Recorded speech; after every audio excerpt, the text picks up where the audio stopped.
नमस्कार दोस्तों, देवकुल एकेडमी पे मैं देव आपका हार्दिक स्वागत करता हूं। आशा करता हूं आप सभी स्वस्थ, मस्त और ज़बरदस्त होंगे और बेहतर तरीके से अपनी पढ़ाई कर रहे होंगे। आज हम लोग 12 मई से बनने वाले महत्वपूर्ण 10 प्रश्नों के बारे में बात करने वाले हैं, जिसका हम कुमार गौरव सर की क्लास का रिवीजन करने वाले हैं, जो आपकी फूल पत्ती वाली क्लास सुबह 6:30 बजे सर के द्वारा अब शायद 6 बजे आने लगी है। तो वो 6 बजे जो सर की क्लास आती है उसका रिवीजन करने वाले हैं और बहुत बेहतर तरीके से रिवीजन करते हैं। रोज़ाना सुबह 10 बजे सर की क्लास एक दिन के बाद सर की क्लास के एक दिन के बाद हम रिवीजन कराते हैं। तो आप सर की क्लास ज़रूर देखें और उसके बाद रिवीजन के लिए आप मेरे माध्यम से कर सकते हैं। और इस क्लास की PDF आपको इस क्लास के डिस्क्रिप्शन में टेलीग्राम चैनल की आपको लिंक दे दी जाएगी, वहाँ से आप इस क्लास का PDF डाउनलोड कर सकते हैं। ठीक है, तो बिना किसी देरी के शुरुआत करते हैं आज की क्लास की। ठीक है, आज का पहला प्रश्न है आपका कि USA और चीन ने व्यापार युद्ध और टैरिफ विवादों के बीच वार्ता कहाँ शुरू की है? तो ये वार्ता शुरू की है जेनेवा में। तबीयत अभी पूर्णतः सही नहीं है, तो थोड़ा बहुत डिस्टर्बेंस आपको झेलना पड़ेगा। ठीक है, ये वार्ता कहाँ हुई है? जेनेवा में। अब हम बात करते हैं कि USA के 47वें राष्ट्रपति कौन हैं? तो वो हैं डोनाल्ड ट्रंप। और वहीं आपसे बात करें कि 50वें उपराष्ट्रपति कौन हैं? तो वो आपके JD वैंस हैं। USA के 47वें राष्ट्रपति आपके ट्रंप हैं और 50वें उपराष्ट्रपति JD वैंस हैं। क्लियर? 6वें बिम्स्टेक शिखर सम्मेलन का मेज़बान कौन है? तो ये मेज़बान है इसका थाईलैंड। ठीक है, 6वां बिम्स्टेक शिखर सम्मेलन का आयोजन कहाँ हुआ है? थाईलैंड में। वहीं आपसे पूछे कि 7वें बिम्स्टेक शिखर सम्मेलन का मेज़बान कौन है? तो वो है आपका बांग्लादेश। यानी 7वां बिम्स्टेक शिखर सम्मेलन कहाँ हुआ है? ये आपका बांग्लादेश में हुआ है। भूभारती पोर्टल किसने लॉन्च किया? तो ये तेलंगाना ने लॉन्च किया है। भूभारती पोर्टल किसने लॉन्च किया है? तेलंगाना ने। और इसका उद्देश्य क्या है? कि भूमि सुरक्षा और पारदर्शिता सुनिश्चित करने के लिए, भूमि सुरक्षा और पारदर्शिता सुनिश्चित करने के लिए तेलंगाना ने भूभारती पोर्टल लॉन्च किया है। अच्छा, डस्टले का अभ्यास 6 ये पुणे में हुआ है और ये भारत और उज्बेकिस्तान के बीच डस्टले का अभ्यास होता है। तो आपको ये भी याद रखना है कि डस्टले का अभ्यास किस किस के बीच होता है? तो ये भारत और उज्बेकिस्तान के बीच होता है। और ये हुआ कहाँ है वर्तमान में? तो ये हुआ है आपका पुणे में। तो एक सवाल से आपके 3 सवाल बने। क्लियर? ये भी आपको याद रखना। चलिए अगले प्रश्न पे। दूसरा प्रश्न है आपका, USA के राष्ट्रपति ट्रंप ने द्वितीय विश्व युद्ध की स्मृति में कब विजय दिवस घोषित किया है? तो ये किया है आपका 8 मई को। ठीक है, 8 मई को और कौन कौन से महत्वपूर्ण दिवस हैं? तो एक रेड क्रॉस दिवस मनाया जाता है और थैलेसीमिया दिवस भी 8 मई को ही मनाया जाता है। क्लियर? आगे रूस विजय दिवस परेड ये 9 मई को। और कारगिल विजय दिवस कब मनाया जाता है? 26 जुलाई को। कारगिल विजय दिवस 26 जुलाई को मनाया जाता है और रूस विजय दिवस परेड 9 मई को। ठीक है, भारत सरकार ने म्यांमार में भूकंप से प्रभावित लोगों की मदद के लिए कौन सा ऑपरेशन चलाया? तो ये चलाया है आपका ऑपरेशन ब्रह्मा। कौन सा ऑपरेशन चलाया है? ऑपरेशन ब्रह्मा चलाया है इसके लिए। ठीक है, भारत के 52वें मुख्य न्यायाधीश कौन हैं? तो ये बनेंगे VR गवई, जो 14 मई से अपना कार्यकाल संभालेंगे। ठीक है, अगला प्रश्न है, राष्ट्रीय विधिक सेवा प्राधिकरण नालसा का कार्यकारी अध्यक्ष किसे नियुक्त किया गया? तो ये किया गया है आपका सूर्यकांत को। किसे नियुक्त किया गया है? तो ये नियुक्त किया गया है सूर्यकांत को। अच्छा, राष्ट्रीय विधिक सेवा प्राधिकरण की स्थापना कब हुई आपसे पूछ सकता है? तो इसकी स्थापना 1995 में हुई है। 1995 में राष्ट्रीय विधिक सेवा प्राधिकरण की स्थापना हुई है। क्लियर? अब बात करते हैं हम कि राष्ट्रीय विधिक सेवा प्राधिकरण दिवस कब मनाया जाता है? तो ये आपका दिवस 9 नवंबर को मनाया जाता है। राष्ट्रीय विधिक सेवा प्राधिकरण दिवस कब मनाया जाता है? 9 नवंबर को। और इसकी स्थापना 1985 में हुई थी। और एक महत्वपूर्ण बिंदु जो हमें याद रखना है, 1987 के अधिनियम द्वारा। अगर आपसे पूछे कि राष्ट्रीय विधिक सेवा प्राधिकरण की स्थापना किस अधिनियम से हुई? तो 1987 के अधिनियम से हुई है। और हुई कब? तो 1995 में। और राष्ट्रीय विधिक सेवा प्राधिकरण की दिवस कब मनाते हैं? तो ये हम 9 नवंबर को मनाते हैं। क्लियर। अगला है, इंटरपोल के गवर्नेंस समिति की अध्यक्षता किसने संभाली है? तो ये संभाली है आपकी यूएई ने। किसने संभाली है? यूएई ने।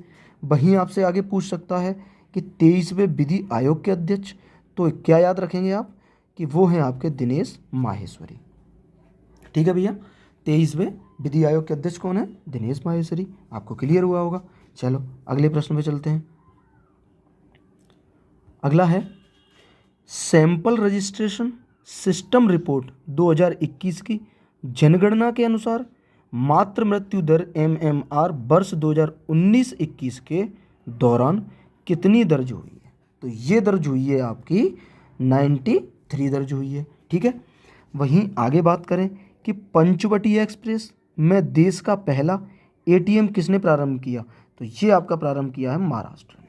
ठीक है, पंचवटी एक्सप्रेस में देश का पहला ATM महाराष्ट्र ने प्रारंभ किया है और ये AC कोच में लगाया जाएगा।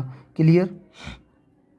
आगे, एक्सियोम मिशन 4 से अंतर्राष्ट्रीय अंतरिक्ष स्टेशन पर जाने वाले भारतीय अंतरिक्ष यात्री कौन होंगे?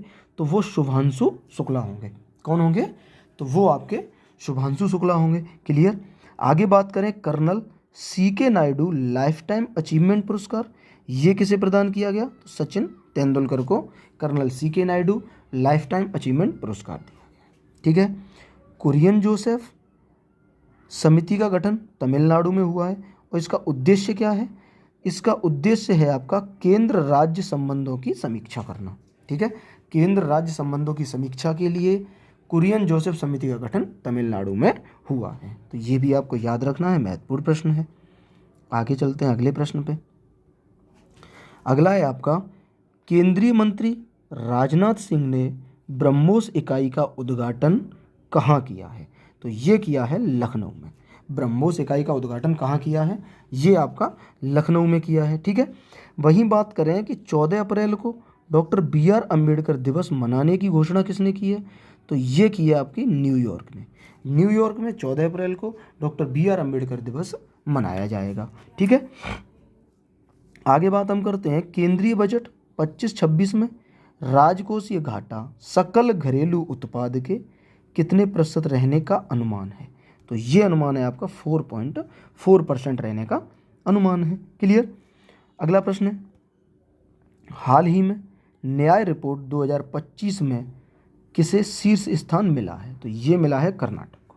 न्याय रिपोर्ट 2025 में कर्नाटक राज्य शीर्ष स्थान पे है। अगला है, बजट 2025-26 में कितनी व्यक्तिगत आय करमुक्त है? तो ये आपकी 12 लाख तक की आय को करमुक्त किया गया है। ठीक है भैया। चलो अगले प्रश्न में चलते हैं। ठीक है, छठवां प्रश्न देखते हैं। छठवां है हमारा, उपराष्ट्रपति जगदीप धनखड़ ने किस राज्य के राज्यपाल की आत्मकथा जनता की कहानी मेरी आत्मकथा का विमोचन किया है? तो ये किया है आपका हरियाणा के राज्यपाल थे जो। ठीक है, हरियाणा के राज्यपाल थे, उनकी आत्मकथा है जनता की कहानी मेरी आत्मकथा का विमोचन किया है। ठीक है। अब बात करते हैं कि यूनेस्को की विश्व स्मृति रजिस्टर में किसे शामिल किया गया है? तो ये नाट्यशास्त्र व भगवत गीता को इसमें शामिल किया गया है। किसे शामिल किया गया है? नाट्यशास्त्र व भगवत गीता को। ठीक है। आगे बात करते हैं कि भारत अमेरिकी गायिका चंद्रिका टंडन के किस एल्बम को चैंट एल्बम श्रेणी में ग्रैमी पुरस्कार मिला है?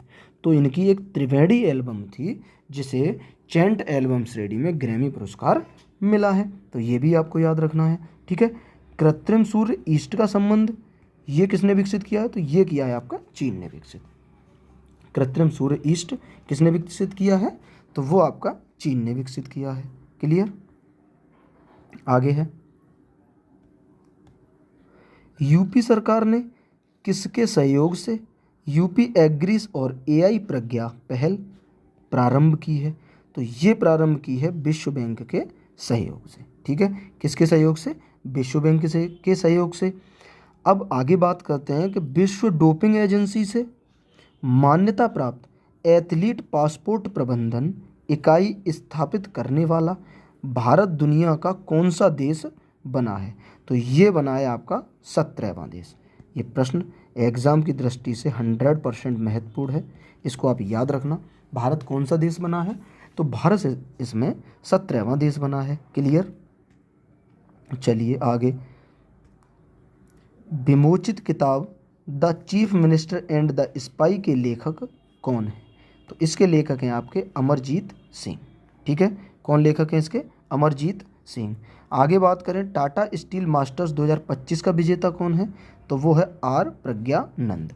टाटा स्टील मास्टर्स 2025 के विजेता हैं आर प्रज्ञानंद। क्लियर? चलो अगले प्रश्न पे।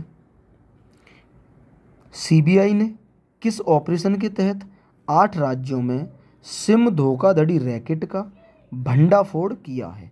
तो ये किया है ऑपरेशन चक्र 5 के तहत। ठीक है, अब बात करते हैं कि सीबीआई ने बाल यौन शोषण रैकेट का अंत, ये ऑपरेशन हॉक के तहत बाल यौन शोषण रैकेट का अंत किया है। एक्वेरियन अभ्यास, ये आपका इंडिया और मालदीव के बीच में होता है। ठीक है, भारत का पहला एआई विश्वविद्यालय कहाँ स्थापित किया जाएगा? तो ये बनेगा महाराष्ट्र में। ये पहला है तो 100% महत्वपूर्ण बन जाता है, इसको याद रखना। 100% महत्वपूर्ण प्रश्न है ये कि भारत का पहला एआई विश्वविद्यालय कहाँ स्थापित किया गया है? तो वो गुजरात में। आगे, मखाना बोर्ड की स्थापना कहाँ की गई है? तो ये आपकी की गई है बिहार में, इसको भी याद रखना। बिहार की दृष्टि से ये महत्वपूर्ण प्रश्न है। ठीक है, ये प्रश्न पूछा जा सकता है एग्जाम में। चलो अगले में चलते हैं। अगला प्रश्न है आपका, लाइसेंस प्राप्त स्टाम्प विक्रेता को लोक सेवक किसने घोषित किया है? तो ये घोषित किया है आपका सुप्रीम कोर्ट ने। लाइसेंस प्राप्त जो स्टाम्प विक्रेता हैं उन्हें लोक सेवक घोषित किया है सुप्रीम कोर्ट ने। क्लियर? यही बात करें कि केंद्रीय वित्त मंत्री ने किस दाल में आत्मनिर्भरता के लिए 6 वर्षीय मिशन की घोषणा की है? तो ये की है आपकी अरहर, मसूर और उड़द की दाल के लिए। किसकी दाल के लिए? अरहर, मसूर और उड़द की दाल के लिए। ठीक है, आगे बात करें, पहला वैश्विक न्याय, शांति और प्रेम शिखर सम्मेलन 2025 कहाँ आयोजित हुआ है? तो ये आयोजित हुआ है यूएई में। इसको आपको याद रखना है, पहला है इसलिए 100% महत्वपूर्ण है। सॉरी, पहला है तो ये 100% आपके लिए महत्वपूर्ण बन जाता है। क्लियर? अच्छा आगे, 38वां सूरजकुंड अंतर्राष्ट्रीय शिल्प मेला का शुभारंभ कहाँ हुआ है? तो ये हुआ है आपका फरीदाबाद में। फरीदाबाद में कौन सी जगह? फरीदाबाद कहाँ? हरियाणा। ठीक है, अगर ऑप्शन में हरियाणा हो तो हरियाणा सही है और फरीदाबाद हो तो फरीदाबाद सही है। सूरजकुंड मेला का आयोजन फरीदाबाद हरियाणा में किया जाता है, ये आपको याद रखना है। क्लियर? चर्चा में रही भारतीय सेना की विजय दुर्ग कमान का संबंध किससे है? तो ये संबंध है आपका फोर्ट विलियम से। चर्चा में रही भारतीय सेना की विजय दुर्ग कमान का संबंध किससे है? तो ये है आपका फोर्ट विलियम से संबंध है इसका। क्लियर? आज की क्लास का अपना लास्ट प्रश्न। ठीक है, आज की क्लास का हमारा लास्ट प्रश्न है, चर्चा में रहे ऑपरेशन बुनियान अल मरसूस का संबंध किससे है? तो इसका संबंध है आपका नल्ला पाकिस्तान से।